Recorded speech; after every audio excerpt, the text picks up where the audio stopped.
আমরা চিন্তা ভাবনা করছি আগামী 2 দিন অফিস বন্ধ থাকে, শুক্র শনিবার বন্ধ থাকে, রবিবার সব মাল ডেলিভারি দেবো। ডেলিভারি করে রোগ করে এরকম আমাদের হাজার হাজার সিএনএফ এখানে চাকরি করে।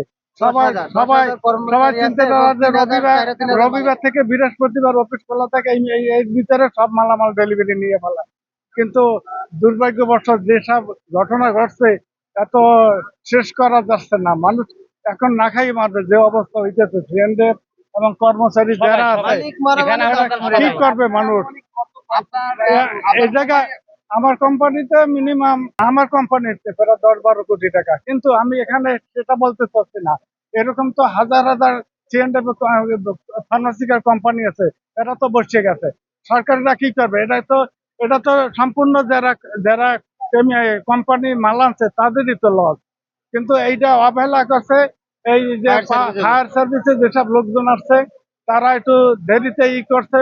নালে কুরিয়ারে গেটে প্রথম আগুন লাগবে মানে 2:15 দিকে, মেবি দুইটা দিকে কিন্তু তাহলে ইনশাআল্লাহ আমাদের কিন্তু ওইটা যদি একটু ফলো করতো তবে এইসব জায়গায় আগুন গুলা না লাগতো, এই করতো না।